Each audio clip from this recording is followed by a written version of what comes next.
வணக்கம் குட்டீஸ். நம்ம தமிழ் கேட் கிரியேஷன் ஸ்டோரி சேனலுக்கு புதுசா வந்திருந்தா மறக்காம சப்ஸ்கிரைப் பண்ணுங்க. இப்போ ஒரு அழகான பூனை கதையை கேட்கலாமா? வாங்க கதைக்குள்ள போகலாம்.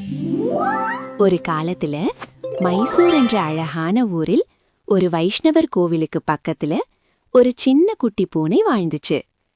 அந்த பூனையோட பேரு கண்ணா. கண்ணாவுக்கு கிருஷ்ணர் ரொம்ப ரொம்ப பிடிக்கும். கோவிலுக்கு மணி அடிச்சாலே முதல்ல ஓடி போய் உட்கார்றது இந்த பூனைதான். கண்ணா கண்ணா பூனை கண்ணா, கண்ணனோட நண்பன் தானா. துளசி மணம் வீசும் இடம் பூனைக்கது ஸ்வர்க்கம்தான். ஒரு நாள் கோவிலில் திருப்பாவை பாட்டு நடந்தது. அம்மா அப்பா எல்லாரும் கோவிந்தா கோவிந்தான்னு சொன்னாங்க. அந்த பூனை கண்ணாவும் கண்களை மூடி அமைதியா உட்கார்ந்துச்சு. அப்ப ஒரு பெரியவர் சொன்னார், பக்தி மனசுல இருந்தா மனுஷனா இருந்தாலும் பூனையா இருந்தாலும் கண்ணன் கேட்பான். கோவிந்தா கோவிந்தா சொல்லும் பூனை நண்பனா, பாலும் இல்லை வெண்ணையும் பக்தி போதும் கண்ணனா. அந்த நாள் முதல் கண்ணா பூனை யாரையும் கடிக்கல, யாரையும் பயமுறுத்தல. கோவிலுக்கு வரும் குழந்தைகளை பார்த்து அழகா மியாவுன்னு பேசுமாம். அந்த பூனையை பார்த்து குழந்தைகளும் கற்றுக்கிட்டாங்க. அன்பு, பொறுமை, பக்தி.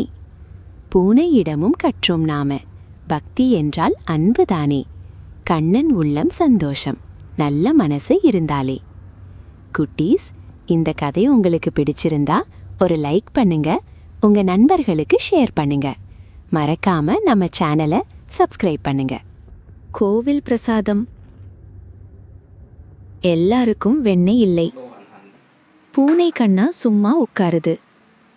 அந்த நிமிஷம் வெண்ணெய் இல்லைன்னு இந்த பூனை கோபப்படல. பூனை கண்மூடி கண்ணன் சிலையை பாக்குது. வயிறு கேட்கல, மனம் கேட்டது கண்ணனை. ஒரு குழந்தை பாலை குடுக்குது. பூனை மெதுவா குடிக்குது.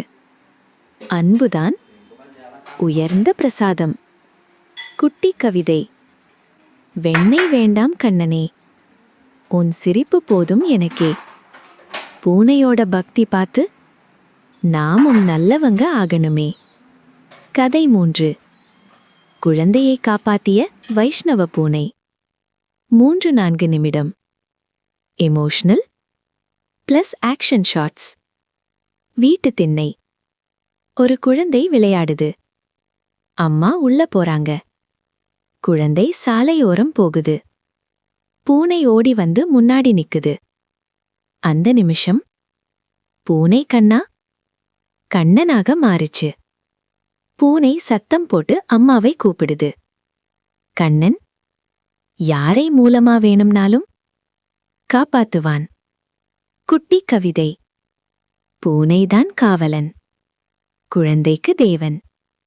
அன்பிருந்தா போதும், அதுவே பக்தி சின்னம்.